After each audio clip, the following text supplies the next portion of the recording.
Feels like longer than 3 weeks, but I'm looking at my calendar. I flew home March 12th from Fort Worth, Texas. We were down there getting ready for the American Athletic Conference basketball tournament. Obviously, it doesn't go, and I don't know. I'm sure a lot of people are feeling the same way about the length of this right now, right? It's been 3 weeks. Doesn't it feel like 3 months? It really feels strange, Mike. And I want to go back 4 weeks from today. I was headed to Bloomington, Indiana for Wisconsin at Indiana, which would ultimately decide who was the Big Ten champion. And Wisconsin wins at Indiana in front of a raucous Indiana crowd right there in Assembly Hall. And I'm witnessing basketball nirvana, not for Indiana fans, but for me as a basketball fan. And to be a part of that was so, so special. And I'm driving home from the game on that Saturday and already had tickets to go see the Dayton Flyers. We had a team for the generations. And my wife and my son, we went to see Dayton play that night. And again, basketball nirvana, as Obi Toppin is dunking on guys. And this is a community that went through a shooting and a tornado. And now I see this mass of 14,000 Flyer fanatics coming together in one of the greatest displays of passion and enthusiasm that I've seen in college basketball. And Mike, what a great high. And then I get to fly to Fort Worth to be with you. And we're going to call the American Athletic Conference tournament. And there we sat on a Wednesday. And as we're flying down there on Tuesday, the Ivy League announces they're not going to allow fans, or they're not even going to have their tournament, right? Right. And then Wednesday, you and I are in the arena watching the American teams practice, and we hear from Governor DeWine of Ohio, which is my home state, that there's not going to be any fans for the NCAA tournament at the Cleveland site or at the Dayton site for the first four. And then, Mike, our life changed. And I mean, we went out to dinner that night, and we were talking about how we could carpool to potentially get home if the tournament is canceled. We didn't even know it yet. And by the next morning, you're within hours of going on with Tim Welsh. And I'm going on the evening session, and I hear from a Tennessee radio station that the tournament has been canceled. I was going to do an interview with them. And then you look at now, and 3 weeks past now, our whole lives have changed. It's incredible, Mike. And, you know, I got to be honest. There was some anxiety early, even some depression as I came home, because you and I didn't get to finish what we started. But think about those seniors of those teams that couldn't finish what they started either. And life has certainly changed. But you know what? We're making the adjustment. We're working through it together. But it's been interesting for me. But what was it like for you? Yeah, no, I thought you got up at that dinner on Wednesday night and you stood up, and I thought it was great. You know, you just kind of had some words of wisdom and advice for all of us to say, hey, we're going to stick together. We're gonna get through this. And you went around the room and talked about your relationship with a lot of the guys, and I just thought that's great. I mean, you know, we have a special bond with that about I think the caring for people, and it certainly shows from you. And then I was like, this is great. Okay, we'll do it. Okay, no fans, whatever. Let's make it work. And I got to the arena that day, and like you said, I mean, we're getting ready for game one. It's at 12 o'clock local Central Time, and all of a sudden, Tim looks over, and I look over. We start seeing the radio guys like packing up for each school, and I'm thinking, well, that's not good. And immediately as I saw that, I'm like, we're not playing here today. I mean, the players weren't even coming out. Nothing was going on, and it almost looked like, if you didn't do that after the other leagues had already started to shut down, you were going to, I mean, look at the Big East. They got a lot of slack for playing like the first half of their game. It's like, oh, okay. They shut it down. I mean, they just, not everybody's right on the exact time. So I get it. The NCAA tournament, which again, it's just so hard to fathom that, it's done. No, we're not having it. It's shut down. Everything's shut down, obviously. You just mentioned Dayton, and I mean, I love those guys. Obi Toppin. Yeah. I was doing a social media video dunking with him a year ago, just Yeah. having some That was fun, great, by the way. I love it. Thank you. It was great. I mean, he's such a stand-up guy. He's a humble guy. We talked to him even this year when everybody's now, and of course he's the player of the year with multiple awards from that, but he still stayed grounded and has appreciated everything that he's gotten. Yeah. But I just feel for that team.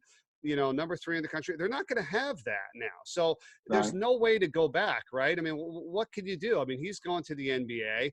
We don't know what their season would have, ended up with. I mean, it's unfortunate. You're a coach, so you get this. I mean, I can't even imagine what coaches are going through right now that never got the chance to finish the season and how it just abruptly ends, right? I mean, could you speak to that?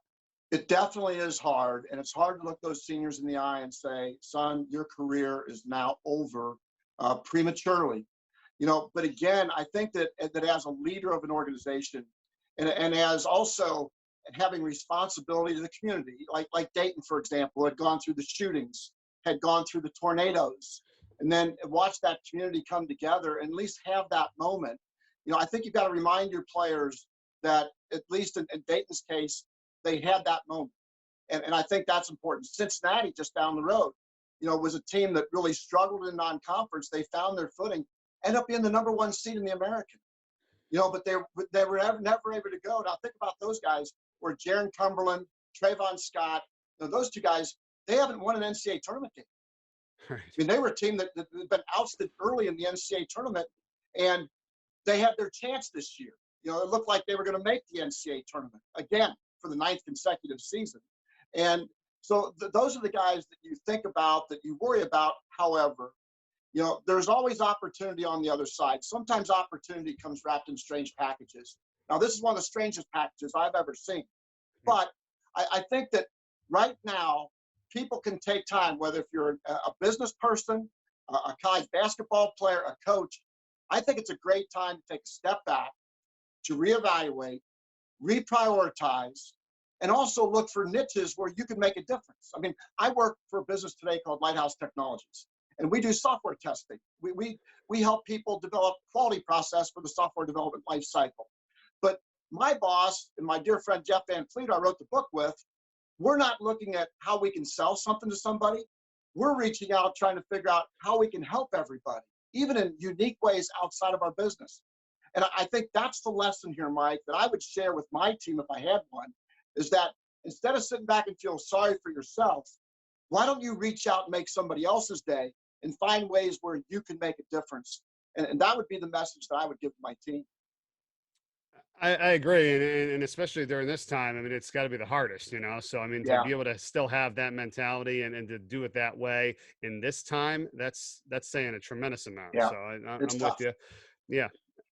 NCAA spring sports are all getting the year back. Like, I think that's, good, because they're hardly even getting their seasons underway. I mean, there's nothing they can do about the winter stuff, I think, right now, right? But what are some of Right. the things you think, decision-wise, that have come down from NCAA about giving those people and those players a year back? Do you think even everybody will exercise that? I mean, they may have graduated, they just want to move on, or they're going to come back just to play their spring sport, or I guess they could become graduate students, or what's your. Mike, the best thing is at least they have a choice, right? I mean, Right. before they had no choice. Their season is just over. But now they have an opportunity to come back and play an extra year of eligibility. And some of those will already be graduates that are coming back to Right. work on either a master's degree, maybe even their doctorate in some cases. Here's the other thing that I think is interesting about this. I'm almost glad at the spring sports, because those student athletes are the ones that aren't as high profile. There aren't as many scholarships. I wish there were more, but those are typically also the true student athlete that is there as an amateur and just wants to compete in track and field, just wants to compete in baseball. And so I really like the fact that now in lacrosse and all these sports, that these spring athletes are going to get another season of eligibility, another opportunity to enhance their professional resumes, moving into their own professional careers.